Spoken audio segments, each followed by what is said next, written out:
बहुत बहुत शुक्रिया राज्यवर्धन जी, आप आए और इस कार्यक्रम में आप शरीक हुए। अब जो सबके दिल और दिमाग में है ऑपरेशन सिंदूर और प्राइम मिनिस्टर की जो विज़िट हुई है, उसके बारे में थोड़ा सा बात कर लेते हैं। मैंने सुना शुभेंदु को उन्होंने बहुत अच्छे से कहा कि आपका जो निशाना है वो हमेशा सटीक लगता है, और हमने देखा ऑप सिंदूर में भारत ने भी जो निशाना साधा है उसको पूरी दुनिया देख रही है। मेरा सबसे पहला सवाल ये है कि कहीं ना कहीं ऑप सिंदूर के बाद जो इंडिया का सिक्योरिटी डॉक्ट्रिन है वो शायद हमेशा के लिए बदल गया है। आपका क्या कहना है? इस बदलती दुनिया के अंदर हम सब यही चाहेंगे कि एक बेहतर दुनिया की तरफ हम जाएं, जहां सबका साथ हो, सबका विकास हो। लेकिन कुछ राष्ट्र ऐसे हैं जो शायद खुद को तो आगे बढ़ा नहीं सकते, वो दूसरों को नीचे खींचने की हरकत में लगे रहते हैं। सिक्योरिटी डॉक्ट्रिन मुझे लगता है इस ऑपरेशन सिंदूर के बाद काफी हद तक बदली है, और प्रधानमंत्री मोदी जी ने उसको स्पष्ट करा है कि पहले की तरह जब भारत पे आतंकी हमला होता था उसकी तरह हम केवल खेद नहीं प्रकट करेंगे, हम स्ट्राइक बैक करेंगे। और मोदी जी के कार्यकाल में लगातार जब भी बड़े आतंकी हमले हुए हैं, भारत की सेनाओं को खुली छूट दी गई है स्ट्राइक बैक करने की। तो सबसे पहले तो यह स्पष्ट कर दिया है प्रधानमंत्री मोदी जी ने कि हम स्टेट और नॉन स्टेट एक्टर्स के अंदर फर्क नहीं करेंगे। दुनिया को स्पष्ट है कि पाकिस्तान की सेना और पाकिस्तान के आतंकी दो नहीं एक हैं। यह प्रधानमंत्री मोदी जी ने बिल्कुल स्पष्ट कर दिया है। उन्होंने यह भी स्पष्ट कर दिया कि अगर भारत के ऊपर हमला होगा, आतंकी हमला होगा, तो उसकी कीमत पाकिस्तान की सेना चुकाएगी, पाकिस्तान की अर्थव्यवस्था चुकाएगी। ये हर्षा जी जो स्पष्टता है ये आज तक नहीं थी, ये एक नया नॉर्मल है। जैसे मोदी जी ने कहा, this is the new normal. Rajyavardhan ji, आपने खुद ने एज एन आर्मी पर्सन, आपने खुद ने काउंटर इंसर्जेंसी ऑपरेशंस में आप भाग लिया है, आपने आर्मी में काफ़ी अहम भूमिका निभाई है। लेकिन एज एन आर्मी मैन, और कल मैं वहाँ पर थी बीकानेर में, मैं पीएम की विजिट को कवर कर रही थी, मैंने वहाँ पे देखा कि कई लोग वहाँ पर फौज से थे, और जो फौजी है उसमें अब एक जोश आ गया है। उन्होंने कहा कि हमारे हाथ बंधे हुए नहीं हैं। एज एन आर्मी मैन आप क्या कहना चाहेंगे, क्या ये सही है? देखिए, पहले मुझे बिल्कुल क्लियर पता है कि सेना के हाथ बांधे होते थे और पाकिस्तान उसका पूरा गलत फायदा उठाता था।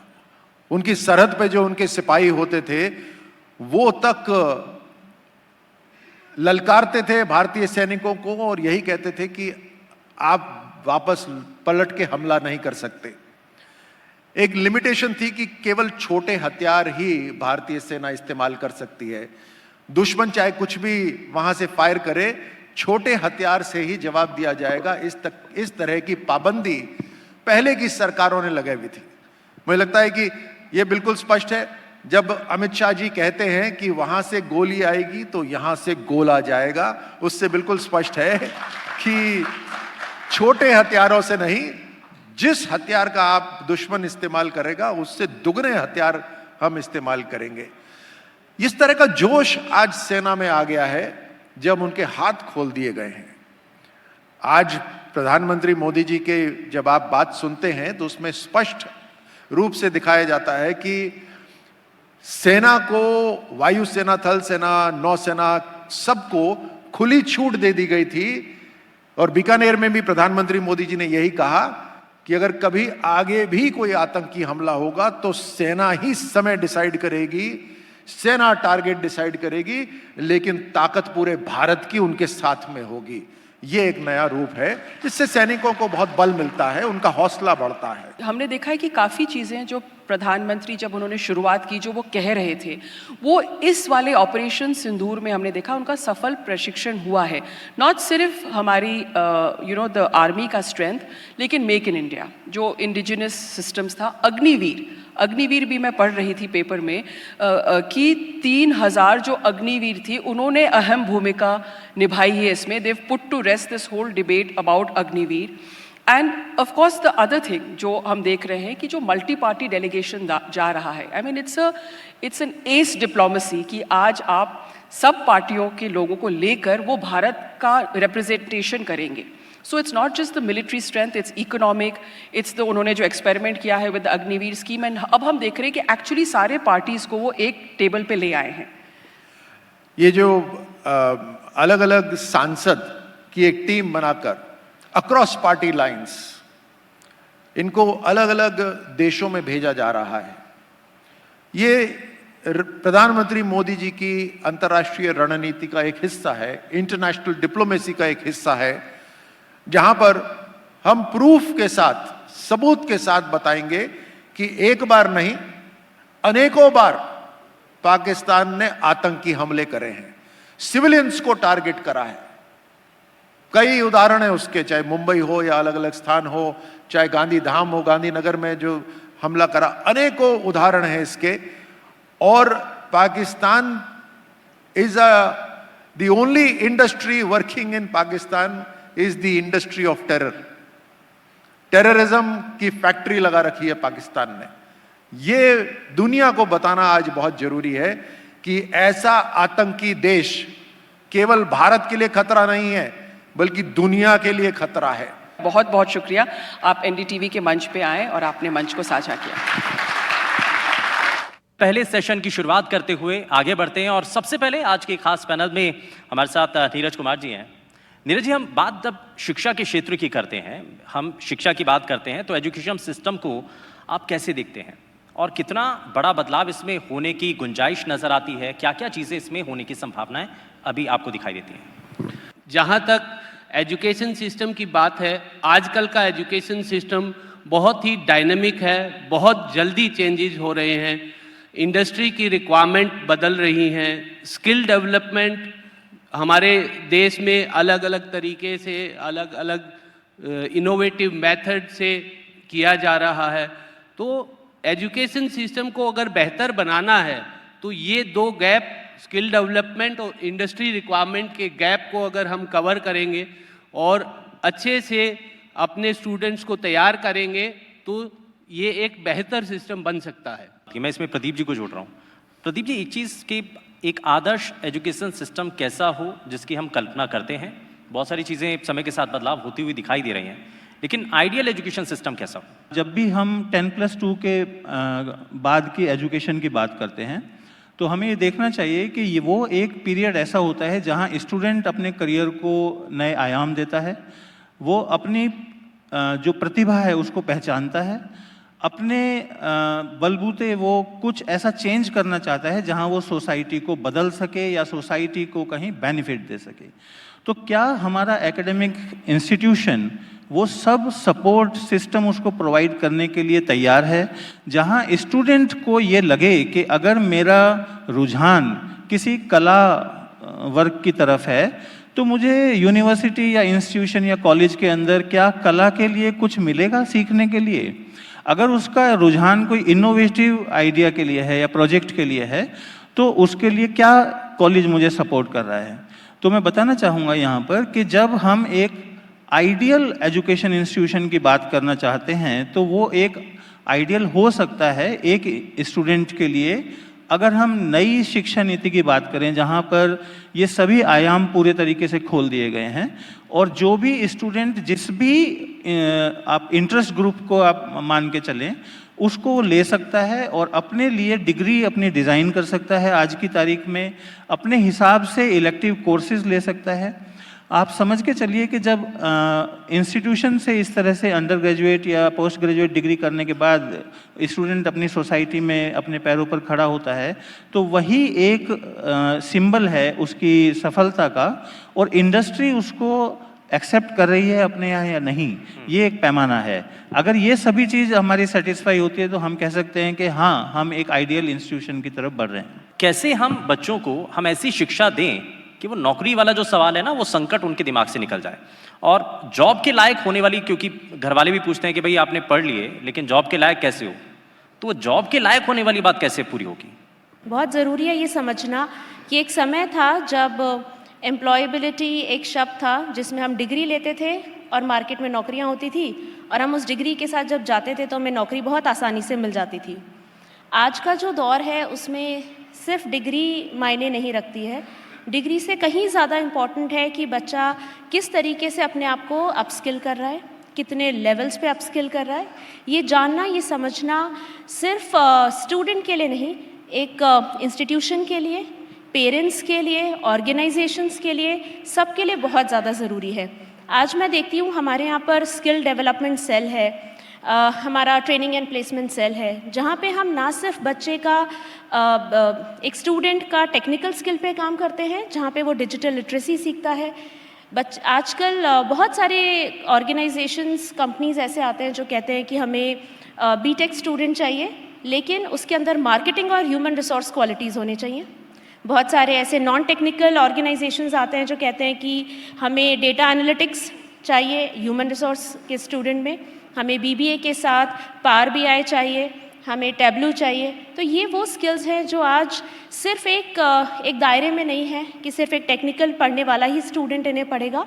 आज ज़रूरी है हर स्टूडेंट में, हर एक कैंडिडेट में ये क्वालिटीज़, ये स्किल्स होनी चाहिए। नॉट जस्ट डिजिटल लिटरेसी, हम यहाँ पर बात करते हैं बच्चे के सॉफ्ट स्किल्स के ऊपर, क्योंकि जब मैं टाटा जैसे TCS है, इन्फोसिस, कैपजेमिनी, विप्रो ऐसे कंपनीज़ को देखती हूँ तो मैं अक्सर ये नोटिस करती हूँ कि ये कंपनीज़ टेक्निकल तो डिमांड करती ही हैं, साथ में नॉन टेक्निकल स्किल्स भी डिमांड करते हैं, जैसे कम्युनिकेशन, लीडरशिप, प्रॉब्लम सॉल्विंग।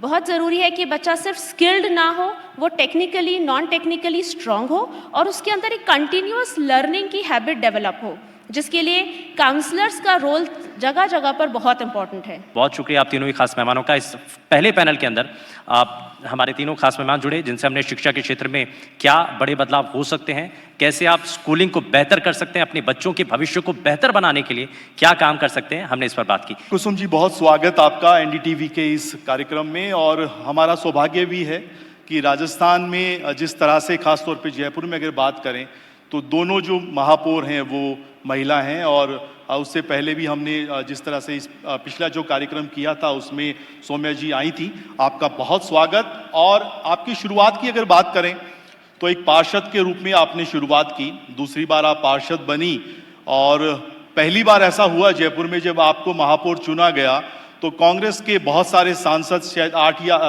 पार्षद जो हैं 8 या 9, वो आपके समर्थन में पार्टी छोड़कर आ गए थे। तो बहुत बड़ी बात, आप पे बहुत बड़ा भरोसा व्यक्त किया गया था। 8-9 महीने का आपका कार्यकाल है, सितंबर 2024 में आप बनी थी। 8-9 महीने का समय बहुत ज़्यादा नहीं है, लेकिन किस तरह से देखती हैं, और जो जिम्मेदारी मिली, क्या बड़े बदलाव आप सोचती हैं कि आपने किए हैं? शशांक जी, सबसे पहले तो मैं बहुत बहुत धन्यवाद देना चाहूँगी NDTV का कि आपने मुझे ये मंच दिया। और देखिए, जयपुर हेरिटेज एक अलग पहचान रखता है। मेरे लिए महापौर होना कोई पद नहीं है, मेरे लिए एक जिम्मेदारी है।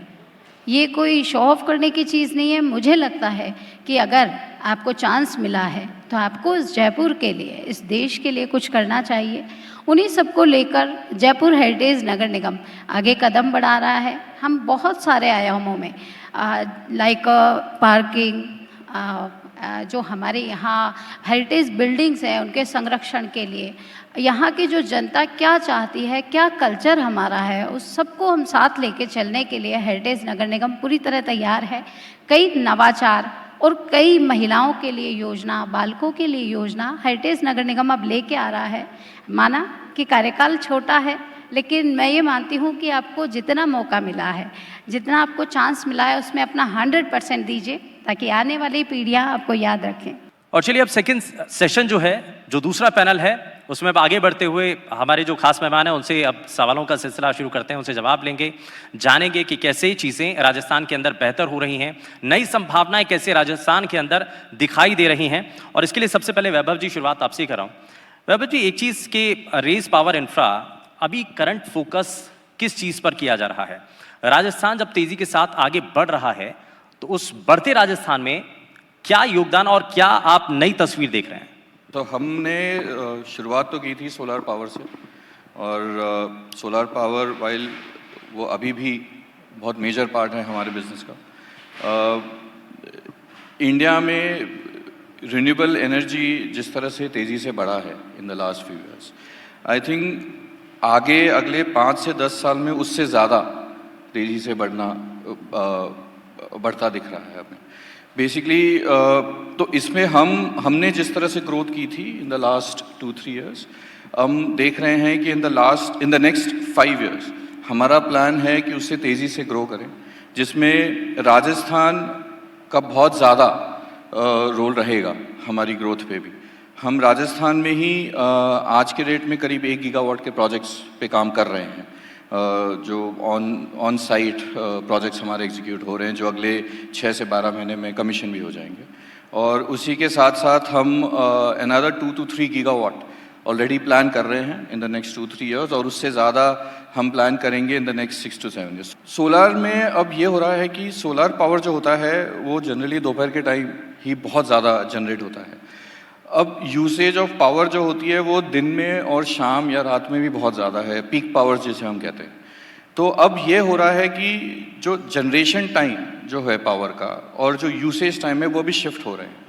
तो उसको मीट करने के लिए अब बैटरी स्टोरेज बहुत ही बड़े पैमाने पे इम्प्लीमेंट हो रहे हैं इंडिया में ऑल ओवर, और राजस्थान में स्पेसिफिकली, बिकॉज सबको पता है कि राजस्थान में सबसे ज़्यादा पावर आज के डेट में 30 से 40 गीगावाट ऑलरेडी है जो प्लान्ड है और आगे लग रहे हैं।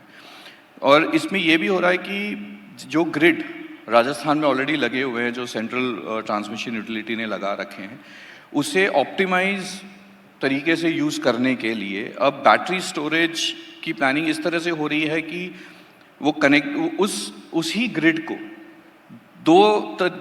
दो समय पे कैसे यूज़ किया जाए। जैसे दिन में आपने सोलर पावर दिया और शाम में आपने बैटरी स्टोरेज से दिया, तो इस तरह से जो ऑप्टिमाइजेशन ऑफ रिसोर्सेज जो India at a central level plan करे, I think that is a great thing, right, that is happening. और उसके चलते जनरेशन कैपेसिटीज़ और बढ़ेंगी राजस्थान में, और उसको यूसेज भी सही तरीके से किया जाएगा। आज के जो फास्ट पेस टाइम है उसके अंदर हॉस्पिटैलिटी जो इंडस्ट्री है, तो उसके अंदर कितना स्कोप है, और ख़ास करके टूरिज़्म के सेक्टर से जोड़ करके अगर देखें तो इसमें क्या नज़र आता है? मैं एक हॉस्पिटैलिटी चेन को रिप्रेजेंट करता हूँ, अनंता होटल्स। अनंता का मतलब ही टाइमलेस, नेवर एंडिंग।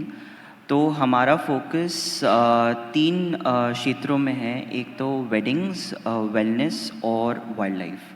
वेडिंग्स इस साल एंटिसिपेशन है कि 6 लाख करोड़ रुपए वेडिंग्स पे स्पेंड होंगे। सो पोटेंशियल बहुत मैसिव है। अपन जानते हैं बहुत लोग राजस्थान में शादी करते हैं from all over the world. Wild life में भी बहुत स्कोप है। अब राजस्थान में 3 wild life reserves, tiger reserves government ने सैंक्शन किए, तो उसमें भी बहुत पोटेंशियल है। और wellness, we all know that in today's world, जैसे detoxing the mind and the body and soul, इसमें भी बहुत पोटेंशियल है। मेरा ये मानना है कि Rajasthan in itself is a very beautiful state and there are still a lot of unexplored destinations. हमारा एग्जाम्पल है, जैसे हम लोग ने पुष्कर को आज एक ग्लोबल डेस्टिनेशन बनाया है। तो the potential in our state for hospitality is massive and we can see कि बहुत लोग होटल्स बना रहे हैं, और बोथ डोमेस्टिक और इंटरनेशनल टूरिज्म अपने स्टेट में काफ़ी बढ़ रहा है। जब कोई होटल भी बना रहा है, और if someone is buying a land to make a hotel, we have to be environmentally conscious. हम लोग क्या करते हैं, फॉर एग्जांपल जैसे हमने उदयपुर में जब प्रॉपर्टी बनाई थी, तो हमने कार्बन फुटप्रिंटिंग करवाई थी ऑफ द ट्रीज़। तो जो भी ट्रीज़ वो मोर देन 50 ईयर्स ओल्ड, हमने उनको काटा नहीं, हमने अपना आर्किटेक्चर शिफ्ट किया based on that. we have this initiative of planting 50,000 trees every year. ये चाहे हम अपनी प्रॉपर्टी में करें या बाहर करें, बट दैट्स द प्लान. और I think it's high time हमें प्लास्टिक फ्री भी करना चाहिए अपने as responsible citizens of the state. By 2032 हम लोग प्लान कर रहे हैं कि हमारी सारी प्रॉपर्टीज़ प्लास्टिक फ्री रहे. जब से कोविड आया उसके बाद से हमने देखा कि लोग अपने आप को लेकर के बहुत ज़्यादा कॉन्शियस होने लगे, हेल्थ कॉन्शियस होने लगे, स्वास्थ्य को लेकर के बातें करने लगे. लगा आपको कि चीज़ें जैसे, क्योंकि आजकल कैंसर के बारे में अगर कोई भी सुनता है तो बड़ा डर लगता है, और पहले यही लगता था कि भाई लाइलाज बीमारी है. सबसे पहले थोड़ा सा इसके बारे में बताइए सर, क्योंकि बहुत सारे लोग ये जानना भी चाहते हैं. इसके बारे में कुछ की पॉइंट्स थोड़ा सा समझाएं सर. देखो, कोविड जो था वो एक अलग एक पेंडेमिक डिजीज़ थी, और कैंसर जो है वो हम रोज़ देखते हैं हमारे परिवार में, आसपास में, गांव में, शहर में. कैंसर कभी किसी पेशेंट को नहीं होता, कैंसर एक परिवार को होता है, पूरे समाज को होता है. जब किसी एक पेशेंट को कैंसर होता है तो उसके इन लॉज में है मान लो, या उसके घर में मान लो, घर में एक जने को नौकरी छोड़नी पड़ती है, 2 साल तक का ट्रीटमेंट होता है, कीमोथेरेपी होती है, रेडियोथेरेपी होती है, उसको 6 मंथ तक डेली हॉस्पिटल में लेके जाना, तो एक जने की जॉब जाती है. तो पेंडेमिक जो थी वो 2 साल आके चली गई. जहाँ तक हम बात करें कैंसर की, तो जो आज से 10 साल पहले हम सुनते थे गांव में किसी एक को कैंसर हुआ, या 20 साल पहले सुनते थे, आज हम में से ऐसा कोई परिवार नहीं होगा, ऐसा कोई बंदा नहीं होगा जो ये बोल दे कि मेरे आसपास में, मेरे दोस्त में, मेरे मामा में, बुआ में, चाचा में, किसी के परिवार में कैंसर नहीं. अलर्ट होना, खान पान का ध्यान देना, टाइम पे अपनी हेल्थ चेकअप के लिए करवाना. जैसे महिलाओं के लिए PSA होता है, महिलाओं के लिए मेमोग्राफी की जांच होती है, पुरुषों के लिए PSA होता है, पेप्समेयर होता है महिलाओं के लिए. तो ये जांचें एक सर्टन एज के बाद में अपने डॉक्टर्स के साथ बैठ के, या अपने फैमिली डॉक्टर्स जो भी आपके फैमिली फिजिशियन उनके साथ डिस्कस करके आप रेगुलरली जांच करवा के इसको आइडेंटिफाई कर सकते हैं, इनिशियल स्टेज में पता कर सकते हैं. अगर ऐसा होता है तो हम डेफिनेटली इन बीमारियों से बच सकते हैं. हम HCG कैंसर हॉस्पिटल में, we are a listed corporate hospital, and हमारी एशिया की सबसे बड़ी चेन ऑफ कैंसर हॉस्पिटल्स है. इंडिया में 22 HCG कैंसर हॉस्पिटल और इंडिया के बाहर भी 4 हैं. तो जहाँ हम इंडिया में अलग अलग स्टेट का डेटा निकाल के देखते हैं, हमारे पास गुजरात का, महाराष्ट्र का, तो राजस्थान में हेड एंड नेक कैंसर के पेशेंट्स बहुत हैं, और महिलाएं भी बहुत हैं. अगर कोई पान, बीड़ी, तंबाकू, ऐसा नहीं पुरुष ही ले रहे हैं, सेवन गाँव में देखें तो महिलाओं का सेवन भी है इसमें काफ़ी कुछ. और महिलाएं 50% पेशेंट हेड एंड नेक की महिलाएं हैं, 50% patient cancer head and neck, जो मुंह कैंसर की बात करें, मुंह और गले का कैंसर.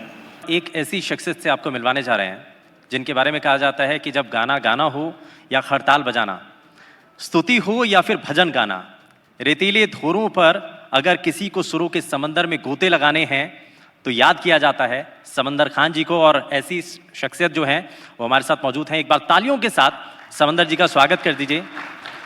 एक चीज़ ये कि जिस संस्कृति, सभ्यता को आप बचाए रखने के लिए संघर्ष कर रहे हैं, सबसे बड़ी चुनौती क्या है सर उसमें? सबसे पहली चुनौती एक तो सबसे पहले तो मैं बहुत साधुवाद, धन्यवाद देता हूँ. हमारे 2 कम्युनिटी है, एक है लांगा, एक है मंगनियार.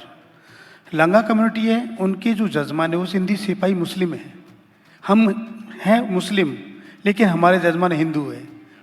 हम दोनों धर्म को मानते हैं, हिंदू धर्म को मानते हैं और मुस्लिम भी मानते हैं. हम रोजे भी रखते हैं, नवरात्रि भी करते हैं. आज हमारी जो भी कला बची हुई है, ये राजा महाराजों के टाइम में चली आ रही है, और आज भी हमारे जजमान राजपूत जो कारण है, बहुत सारे जो है हिंदू परिवार हैं, विशेषकर राजपूत. तो मेरी पगड़ी है, जैसे ये राठौड़ों की है, तो मेरे राठौड़ जजमान है. तो उन लोगों के घर में जब शादी, विवाह या बच्चे का जन्मदिन हो गया तो उनके घर में गाना बजाना करते थे, और वो कला को संजोए रखे. और हमारे यहाँ तो ये प्रथा थी पहले कि किसी की डेथ हो जाती थी तो घर में 40 दिन तक चूल्हा नहीं जलता था. वो जजमानों के घर से, राजपूतों के घर से खाना आता था, नहीं वही पूरा खर्चा उठाते हैं, आज भी उठाते हैं. तो वो उनकी बदौलत चल रही है. चुनौतियाँ बहुत भरी हुई है, लेकिन अब जमाना अलग आ गया तो थोड़ा थोड़ा कला भी आगे बढ़ने लगी है.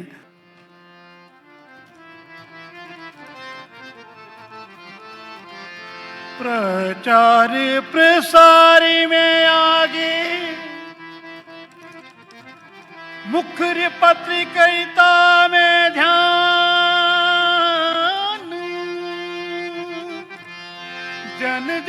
की आवाज है, मारो प्यारो एनडीटीवी राजस्थान।